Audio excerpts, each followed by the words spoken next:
മുഖ്യമന്ത്രിക്കെതിരായി ഫേസ്ബുക്കിൽ പോസ്റ്റിട്ട school പ്രിൻസിപ്പലിനെ suspend ചെയ്ത നടപടി പിൻവലിക്കാൻ നിർദ്ദേശം. മുഖ്യമന്ത്രി വി ഡി സതീശനാണ് നിർദ്ദേശം നൽകിയത്. Attingal model higher secondary school principal S ജവാദിനെയാണ് ഇന്നലെ സസ്പെൻഡ് ചെയ്തത്. 24 ആണ് ഈ വാർത്ത ആദ്യം പുറം ലോകത്തെ അറിയിച്ച അലക്സ് റാം മുഹമ്മദ് വിവരങ്ങളുമായി.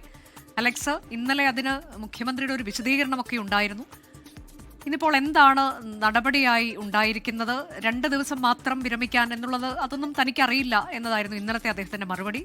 ആ ഒരു കാരണം കൊണ്ടാണോ പിൻവലിക്കുന്നത് സസ്പെൻഷൻ? അനുജ, തീർച്ചയായും മുഖ്യമന്ത്രിയുടെ ഓഫീസ് അറിയിക്കുന്നതും അങ്ങനെ തന്നെയാണ്. ഈ അധ്യാപകന് വിരമിക്കാൻ 2 ദിവസം മാത്രമാണ് ശേഷിക്കുന്നത്.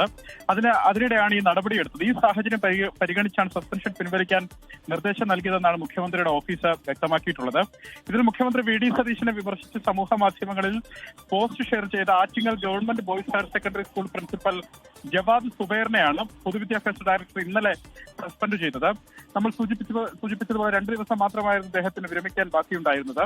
അതിനിടെയാണ് സസ്പെൻഷൻ നടപടിയെത്തിയത്. മുഖ്യമന്ത്രിയുടെ ചിത്രം പരിഹാസപരമായി പങ്കുവച്ചെന്നും വിദ്യാർത്ഥികളിലും അധ്യാപകരിലും രാഷ്ട്രീയ ധ്രുവീകരണത്തിന് ശ്രമിച്ചെന്നുമായിരുന്നു സസ്പെൻഷൻ ഉത്തരവിലെ പരാമർശം.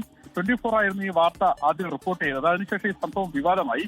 ആ ചർച്ച പൊതുമണ്ഡലത്തിൽ തുടരുന്നതിനിടെയാണ് സ്കൂൾ പ്രിൻസിപ്പലിനെ സസ്പെൻഡ് ചെയ്ത നടപടി പിൻവലിക്കാൻ മുഖ്യമന്ത്രി വി ഡി സതീശൻ നിർദ്ദേശം നൽകിയിരിക്കുന്നത്. വിഷയത്തിൽ മുഖ്യമന്ത്രിയോ ഓഫീസോ പരാതി നൽകിയിരുന്നില്ലെന്നാണ് മുഖ്യമന്ത്രിയുടെ ഓഫീസിന്റെ വിശദീകരണം. പുറമേ നിന്നുള്ള പരാതിയുടെ അടിസ്ഥാനത്തിലായിരുന്നു സസ്പെൻഷൻ എന്ന് വ്യക്തമാക്കുന്നു. അത് മാത്രമല്ല, ഈ വിരമിക്കാൻ 2 ദിവസം മാത്രം ശേഷിക്കെ എന്ന കാര്യം കൂടി പരിഗണിച്ചു മുഖ്യമന്ത്രിയുടെ ഓഫീസ് എന്നുള്ളതാണ് അറിയാൻ കഴിയുന്നത്. ഈ സസ്പെൻഷൻ നടപടി പിൻവലിച്ചാൽ പോലും യൂത്ത് കോൺഗ്രസ് നേതാവ് ഈ അധ്യാപകനെതിരെ നൽകിയ പരാതിയിൽ ഇദ്ദേഹത്തിനെതിരെ പോലീസ് കേസെടുത്തിട്ടുണ്ട്. ആ കേസ് ഇപ്പോഴും നിലനിൽക്കുന്നതാണ് മനസ്സിലാക്കുന്നത്. എന്താണെങ്കിലും കഴിഞ്ഞ ദിവസം മുഖ്യമന്ത്രി പറഞ്ഞത് ഇത് വിശദീകരിക്കുകയായിരുന്നു ചെയ്തത്. ഇങ്ങനെ പോസ്റ്റ് ഇടുന്ന ഒരാൾക്കെതിരെ പിന്നെ എന്ത് നടപടി സ്വീകരിക്കണം? പക്ഷെ അതൊരു KSRTC ജീവനക്കാരനാണ് ആ പോസ്റ്റ് അങ്ങനെ മുഖ്യമന്ത്രി പറഞ്ഞ അർത്ഥത്തിലെ പോസ്റ്റ് ഷെയർ ചെയ്തത്. അതിനുശേഷമാണ് മുഖ്യമന്ത്രി ഈ കാര്യങ്ങൾ പഠിച്ചതെന്നാണ് മനസ്സിലാക്കുന്നത്. എന്താണെങ്കിൽ ഈ നടപടി പിൻവലിക്കാൻ നിലവിൽ ഉത്തരവ് നൽകിയിട്ടുണ്ട്. അനുജ,